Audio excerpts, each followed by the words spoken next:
Hello, lady. Hello, is it working? You can hear me? I can. Excellent. Nice to see you. Everyone's coming in. This is great. Please bear with us. This is our first live. So, technologically speaking, I am not the best. So hopefully we'll be fine. And yeah, so we'll just, I guess, start with introducing ourselves if that's cool with you, Kerri. So do you want to go first? Sure. So my name's Kerri Fullerton. I'm a naturopathic doctor in Ontario, Canada. And yeah, I've been practicing for 20 years. And so currently I'm in this stage of life myself with perimenopause and have personal struggles with food and body image and exercise and all of the things that diet and wellness culture have rammed down my throat over the years. So that was a really fun to discuss. It's near and dear to my heart. Sure. Yeah, absolutely. I'm Charlotte and I'm a registered psychotherapist. I've been in the addictions and mental health field since 2011, worked in various different areas, but have worked in eating disorders. So that's why I'm very passionate about the weight stigma piece. And I am obviously in a bigger body as well. But due to my autoimmune condition, I am in sort of like early perimenopause. So we call it premature ovarian insufficiency.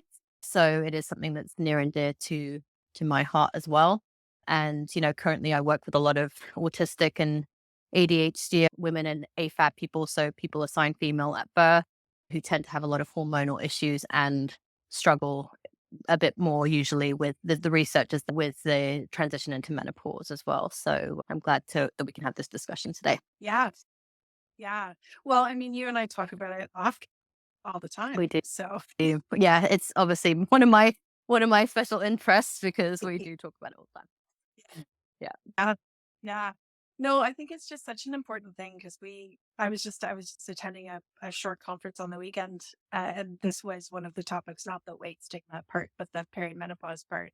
And of course, the weight management flow of the conversation was ever present. It didn't matter what they were presenting, that piece was in there. Like it is literally being like slammed in front of us nonstop, and it just infuriates. Yeah. I think as an eating disorder specialist, right? Like I see so much of it online with different influencers, doctors, other people, right? And it's this kind of mentality of just eat less and move more, right? But the people that everyone in that mixture thinks, so, we're promoting health. And again, I'm not saying that one thing can work for one person and not another, but it's when it's this blanket advice, right? Which is kind of fueled by this weight stigma, but nobody thinks about the risk of eating disorders or disordered eating. And when we look at the rate of eating disorders, we think that it's a young girl, white girl issue, right? But actually, if you look at like rates of bariatric surgery, and again, I'm not poo-pooing people who have bariatric surgery, but if you look at the rates, right, the highest, group of people who opt for bariatric surgery are women and AFAB people at perimenopausal to sort of menopausal age group, right? So, And yeah. the full conversation about informed Yeah. consent Yeah. there. Like we know that putting someone in a semi-starvation, like that place of caloric restriction has a very negative consequence on their bone mass. And like 10 to 20%, or maybe I'm exaggerating. Maybe it's 10 to 12%, but like a big part of our like lifetime bone loss is happening during perimenopause. So putting someone through bariatric surgery or any intentional weight loss program at this stage of life is a detriment to their bone. Yeah.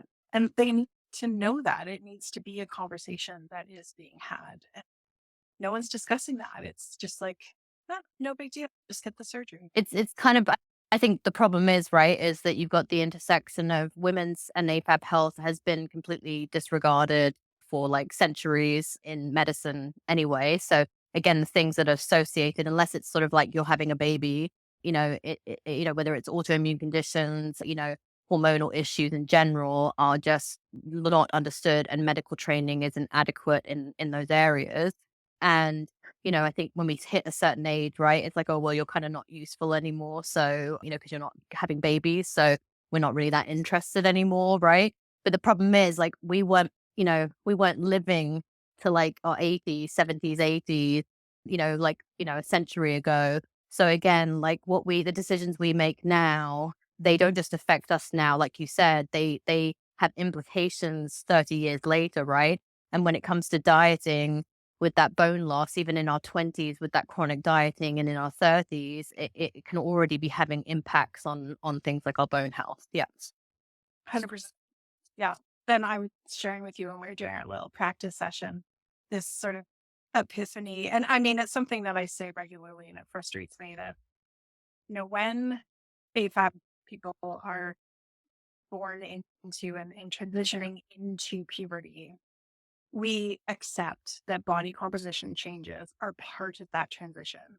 And it just is, right? It's not being fought. Although I will say in more recent years, there has been more like, don't let them gain too much weight. And there is some stigma that's showing up. But historically, that's that time where we're entering into the feminine, womanhood has been more or less embraced. And yet somehow on the other side of the same journey and the same process, it is to be fought. It is to be resisted. It is like we're supposed to take any measures necessary to make sure that that doesn't happen. And it's so frustrating, And even with like hormone testing, and when I say hormone testing in this, I'm not talking about cortisol or thyroid or any of those things, but estrogen and progesterone, like I can't tell you how many of my patients have been told, well, you're not in menopause. We tested your FSH. Well, perimenopause is a roller coaster of hormones that's what's causing all of these symptoms. It's this fluctuation of up and down and all around. And so when you run a blood test, you're getting one moment in time, and you don't know whether you caught that in an ovulatory cycle or an anovulatory cycle or which part of that cycle that you caught it in. And so it's absurd. And one of the presenters on the weekend said, "Oh, we don't test girls at a young age, AFAB, to see if to prove that they're in puberty. Hmm. But somehow out the other side, when we are struggling with all the same things, mood changes, cognitive issues, body changes, sleep disturbance, all of these things when you're in your 40s is suddenly supposed to be proven by lab. Absolutely. Just doesn't make sense. Well, and I think you and I can both attest, to the number of clients we've probably had where they've been sent to multiple doctors for things that, no one can figure out because again, perimenopause, like, autoimmune conditions and other kind of, conditions, they affect the whole body, not just like one part of our body. And so they get sort of, sent to different specialists and no one can kind of figure it out.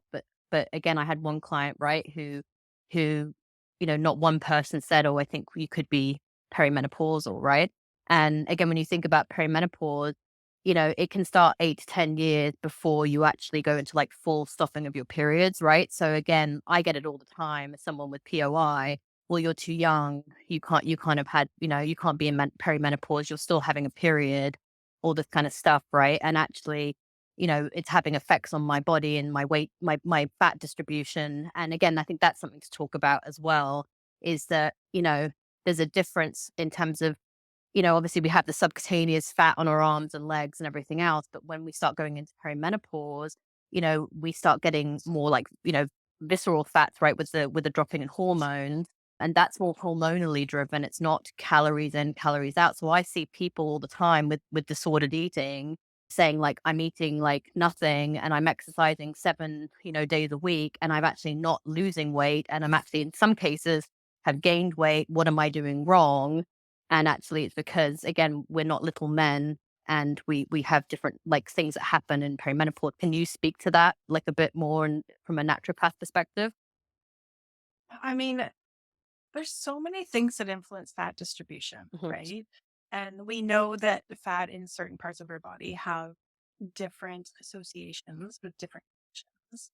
Um, which is why the blanket statement of like increased weight doesn't matter or does matter, I should say. And yeah, visceral fat, like so insulin resistance is part of perimenopause, and that's not caused by what you eat or how you eat. It is part of the changes in hormones. It's a big genetic component to all of this. And so that changes how your body accumulates fat also, which then it creates different inflammatory components and different things depending on where the fat is. It's as much as I hate how much we focus on fat, the research on fat cells as a tissue now is really interesting. For most of the people I work with, they don't want to hear about it because they're still really trying to get to a place where they can be neutral Of about. course. Yep.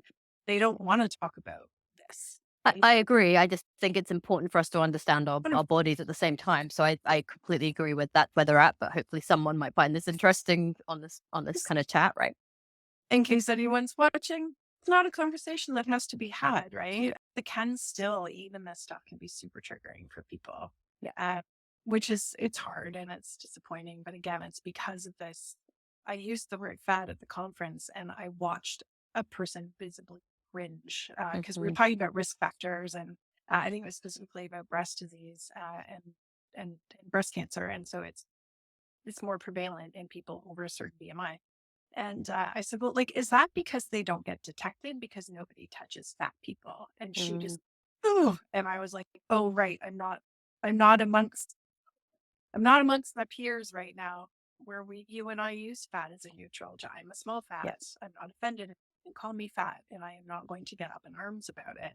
But that was not the case. And it reminded me in a very shocking way, just this weight stigma piece and how profound it is. Like it's Absolutely. really I am isolated and insulated a little bit on purpose with the Yeah. people so it was Well, and I think that's the frustrating thing, like as well, right? Because everything is related back to weight, right? So again, I hear it all the time from my clients. Like either they get dismissed with anxiety, or it's you just go home, exercise more and eat less, right? That's kind of the messaging, and then you'll be healthy, right? But and again, a lot of these things that happen in perimenopause, like again, I have a thyroid issue, right? Like there is research to show that people with thyroid issues tend to have higher cholesterol levels. It can affect, other things as well, right? I actually, my cholesterol's okay, but I'm saying it can. But if you look at the research on perimenopause, blood pressure, cholesterol, like lipid panel, general changes, right? I'm sure you can speak to that more.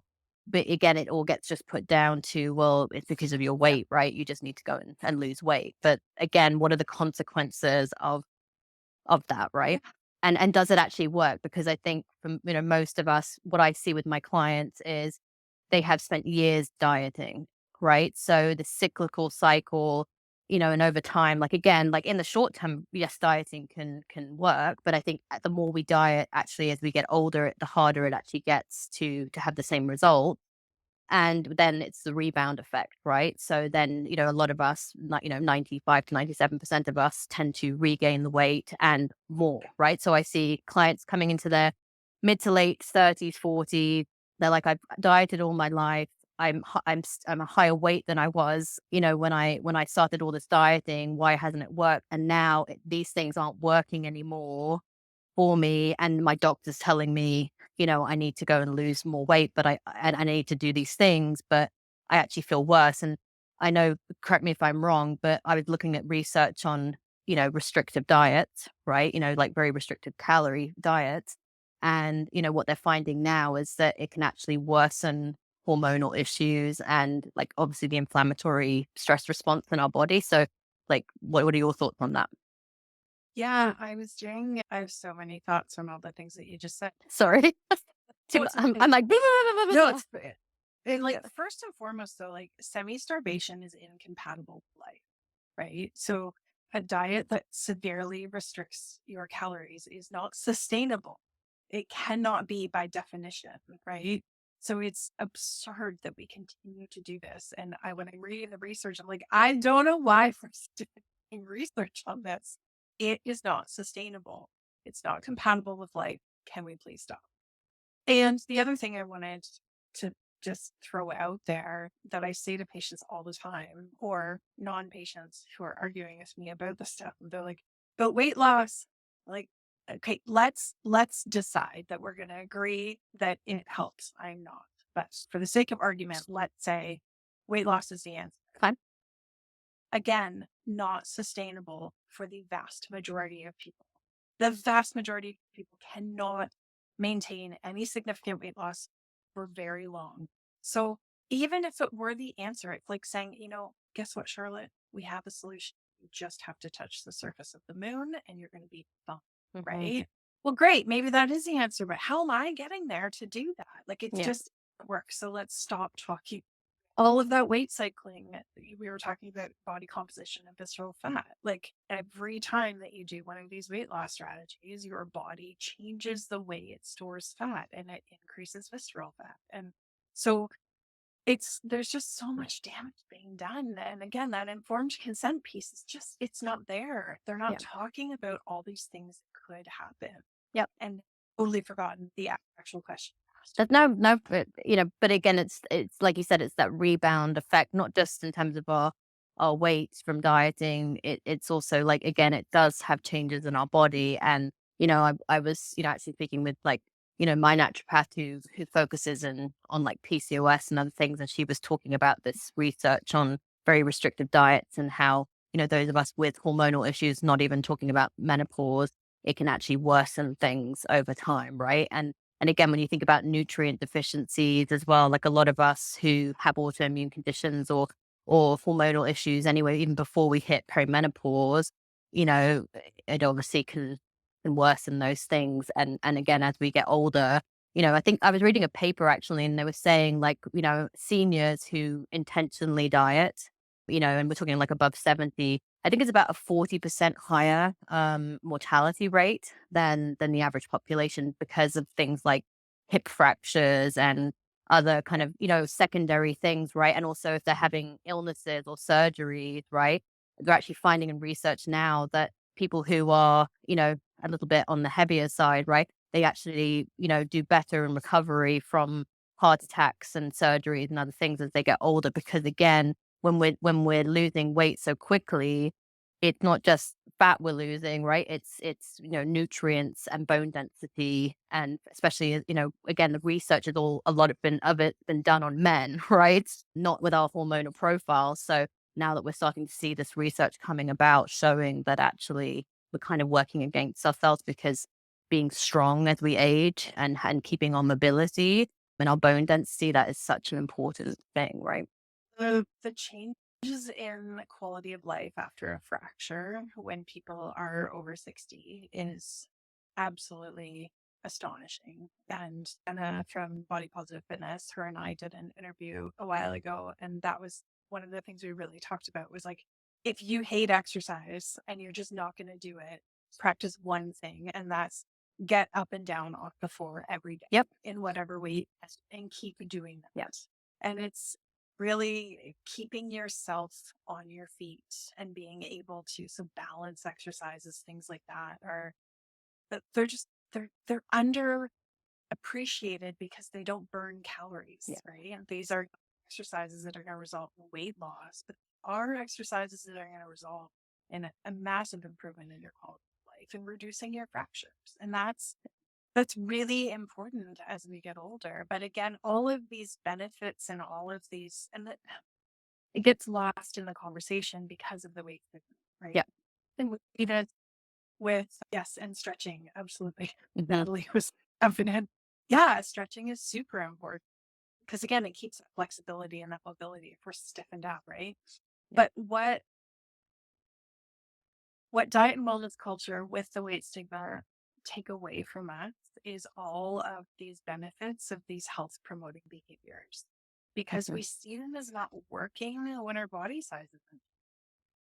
Yeah. And so people stop, eating more vegetables or they stop exercising or stretching or moving because, well, it's not working.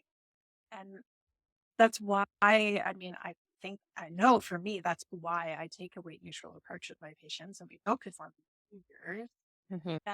And part of that is what you do, which is like, how do we get there when we've had a lifetime of abuse because our body wouldn't do what our doctor told. Absolutely. And I think you bring up such a great point of like the social determinants of health. Like I encourage anyone watching to go and look those up, right? Because when you think about like our weight, right, that's one very small piece of like a big puzzle of what is our health, right? And again, we need to be having more discussions around stress management, like, ways to improve sleep, HRT, hormone replacement therapy options, right? Because again, doctors and even gynecologists, right? They get like 8 hours of training, in their medical career on this. And again, a lot of them, it's very hit and miss, right? Like, my wife just went to a gynecologist recently and it was an awful experience. And her doctor doesn't really have a clue. A lot of people, and this is stories I hear all the time, right? So, you have to go and do all this research to try and find someone who can actually like give you these options, right? Because again, it's the drop in our hormones, right? That is causing this change of, sort of muscle and fat distribution in our bodies. And that's a big piece of it as well, right? And it may not be right for everyone, but we at least need that informed consent, like you said, to know the options and get, that nuanced kind of conversation with people, right? And so many doctors are scared of Yeah. hormone therapy because of some of the data that came out. Was that It was like 2000? 20, 30, yeah, 20 years ago, wasn't it? Yeah.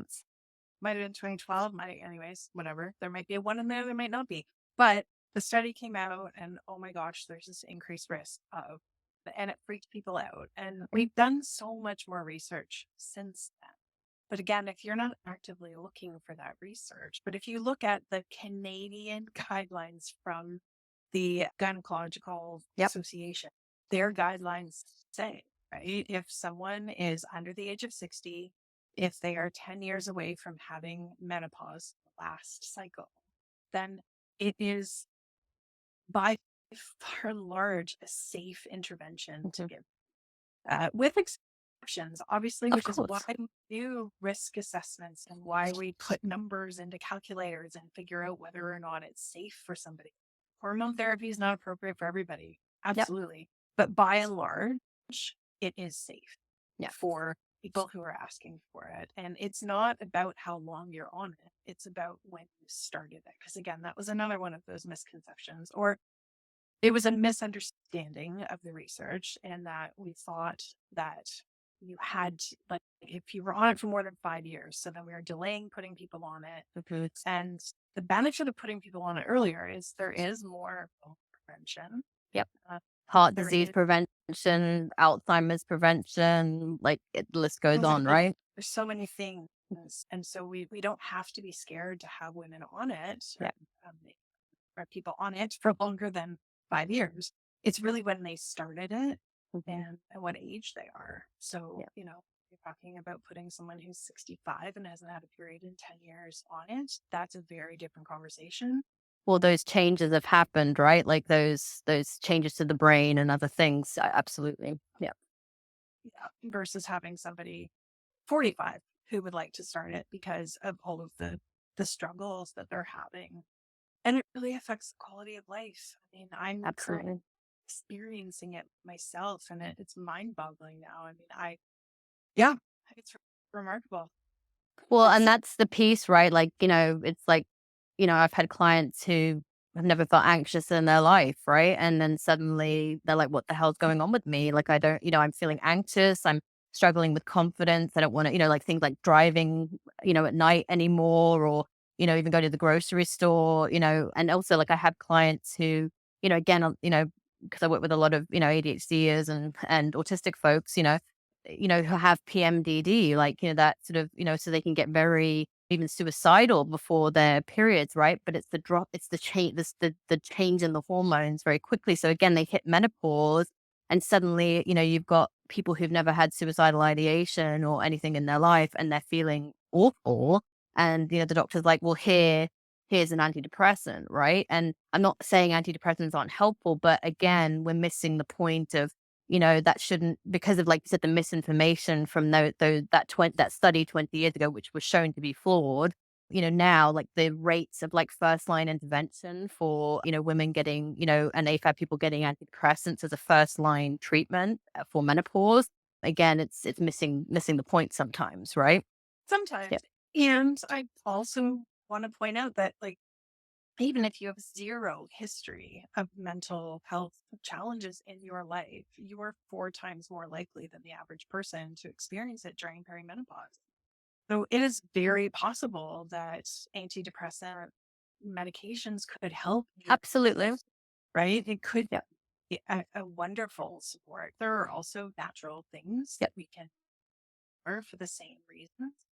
Um, and that's fantastic, especially for people who hormone therapy is absolutely not appropriate for, right? Yep. So, yay, glad we have those. Yep. And when Agreed. we have a bigger conversation, but again, in Ontario, anyways, what is it like 7 minutes that a medical doctor spends with their patient? Yeah.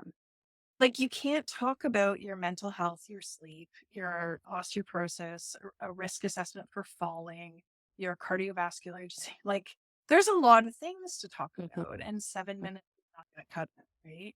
So, And again, I do understand, like, obviously the system, right, is broken, and we're not exactly incentivizing doctors to get into private practice. A lot of them are shutting down right now, and then the pandemic and everything else, right? So I do have a lot of empathy for medical practitioners. I just find that when it comes to, sort of, hormone health and more chronic health issues, right? Especially when they affect women and AFAB people more, there's a real disconnect, right? In the training that they receive and the nuanced understanding of these things. Natalie was just yeah, asking, how would you recommend talking to doctors about this and, the misinformation based on this old research and basically advocating for HRT kind of thing? there are some pretty good position papers out right now. I don't know. You can't link to stuff. Maybe we can add some links afterwards to the video, but there are some Sure. decent, like, yeah, position papers that have been summarized that are from, the governing bodies or at least the like associations that are recommending what the standards of care should be. And sometimes bringing that in can help getting a referral to somebody who is comfortable with it. Many naturopaths in Ontario can prescribe bioidentical hormones. There's some limitations with what that can do also. So really, like, if we can get a nurse practitioner or a medical doctor or somebody on board Yeah. to do the prescribing, it is definitely more efficient. One thing that some of the things I suggest to clients as well, and I should have done this when we were looking at my wife's specialist, but we didn't because I didn't think about it in my own life. But basically, like I go on some of the menopause groups I'm on Facebook because that as much as Facebook's sort of like for a lot of people is like older generation. Actually, they're saying in terms of that those community supports, right? Because you can go on those pages, and a lot of times people are asking for specialist recommendations and people will put up like in the GTA Ontario area, right? Like who they've been to that they've had a positive experience because there are some specialists out there that have done the extra homework Yes. and have read the books and are following, the people online, the doctors online that are really trying to push this, the menopause cause, right? But it's trying to find those people. And then what I also suggested, like if you find a couple of people, like go on Rate MD and look up the reviews for those people because that will again you always get like sometimes on every doctor like the odd one that's not happy, but you can generally see like when I look through some of them, like some of them are pretty awful the reviews, right? So you can kind of get an idea very quickly if that person's going to be okay, and then go to your GP and say like if you don't understand this, because like when I've had people go to GPs and they're like, oh no, HRT doesn't protect anything, it doesn't help with these things, right? At least you can kind of advocate for yourself and say, I want to be referred to, one of these people to, and even sometimes, right, using these online platforms to see a doctor as well, just to get a referral. If generally your doctor shouldn't be refusing you, but if they are, then you can try and use one of the online platforms. I hate having to do that because you have to pay for it, but sometimes you need to do it kind of thing. The menopause.org, the North American Menopause Association, and they have the number of people going through their certification program is increasing year over year. Yeah. So that might be a resource to potentially find a path for somebody who might be able to help support Yep. that conversation. Uh, I would also say, like, sometimes I do obviously, sort of talk to clients about like going to a naturopath because again, a lot of doctors will only do like, for instance, like with thyroid, right? Like we're a much more likely kind of time of hormonal transition to develop like autoimmune conditions, which can also kind of factor into this discussion as well. And, I have a thyroid issue and like doctors will just test my TSH like over and over, which doesn't tell me if I have an autoimmune condition and other things. Right. But so I say, we'll go, maybe go get tested with a naturopath because at least do, more in-depth blood work, like nutrient deficiencies and other things. My only concern is that, and I always kind of caution clients, right, when they go looking for naturopaths as well, because again, a lot of them are tied with the wellness culture as well, and have weight stigma, and unfortunately as well. And I've had some clients have some, pretty who've been in recovery from eating disorders, have some pretty not so helpful conversations with naturopaths either. So again, if they start telling you to like cut things out and do all these kind of like, really kind of restrictive diets. I'm not saying in some instances with some health issues, you might have to do some things, but I think you have to be really, really careful with that. Like, again, if I'm having a histamine issue where I'm having anaphylactic shock, obviously I might want to cut something out of my diet, right? But I mean, I'm talking about like on general levels, if they start telling you to cut out food groups, that really kind of scares me as an eating disorder therapist, right? So, I had a patient years ago. She had seen me because my practice used to focus on fertility, and she had seen me during her fertility years. And then when I stepped away from that and really stepped into the health of exercise and intuitive eating and all the associated conditions with that, she had gone to she'd gone to another naturopath who was focusing with PCOS. And she plunked, I will never forget this day. She just like, it was a very dramatic plunk in the chair. And she's like, I hope no one's offended. But she's like, these fucking natural. She's like, no offense, Kerri. I'm like, none taken. But here is this woman who just had a baby and she had a toddler and she was being told to cut out, I don't know, like it was sugar and flour and dairy and like it was an exhaustive list. Not to mention the hundreds of dollars of supplements that she was encouraged to buy. And this is one visit with this doctor. yeah. And man, you have missed so many marks here of appropriate care. And asking, I was told I'm still in school, Brian Timothy, rest in peace. Like I was awesome, but he said, Kerri, there's no such thing as a non-compliant patient. It was a bad treatment plan. If they Yeah. can't do what you asked them to do, you didn't meet them part way, you didn't listen to what they have to say, or you don't understand their obstacles. Yeah. I mean, I think that's why I love the work that I do. And I know that's part of why you love what you do, right? We spend time and it's not about like if I say to someone, you know what, exercise is a really helpful intervention for osteoporosis, strength training in particular. Hmm. There's a ton of evidence for that. But if you have a horrible relationship with exercise, that is not like that is going to stir up so much stuff that someone Yeah. needs to and work through, right? And they need a safe place to do that. And it's nice there's more of us around now. We're still hard to find, and we are not free. And it's not the general, like you mentioned about exercise, right? Like, it's hard to find spaces. I mean, they're popping up a bit more now, right? But a lot of us have trauma from exercise, kind of places, right? Because you are so fully judged on, again, you can't win, right? Like, it's like even things like having clothing for exercise while you're promoting obesity. And then on the other hand, you're not doing anything, Yeah. you're lazy, like get off your butt, right? And it's like, but, who wants to go to, the gym and be judged, right? But also, working with a lot of clients with chronic illness and even like I used to be extremely sporty when I was younger, right? Like I was on every sports team, very athletic, right? And I just find like, as I've, got older with my thyroid issue and things like that, like I have to be careful, like what kinds of exercise I do because I get like there's a bit of exercise intolerance there with the autoimmune condition. And I don't think people understand that for a lot of us us who are spoonies, right? It's not such an easy, relationship with movement and exercise. It's not always going to be an enjoyable experience.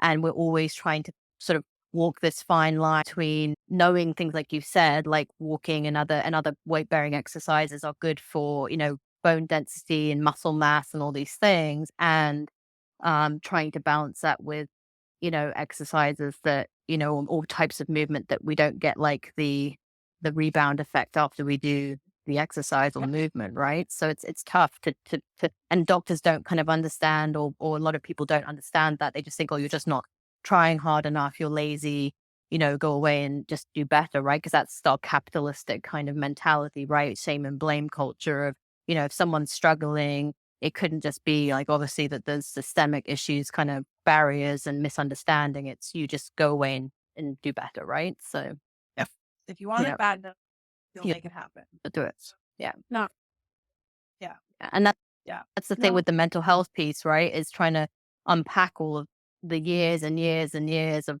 that. Then you hit perimenopause and your body's doing things that you can't, you're not in control of anymore, right? And then you're like, your mental health goes in the toilet because of that as well, right?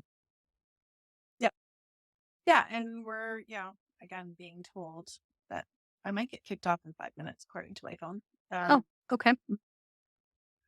Forgot to undo my social media limit on well, stuff.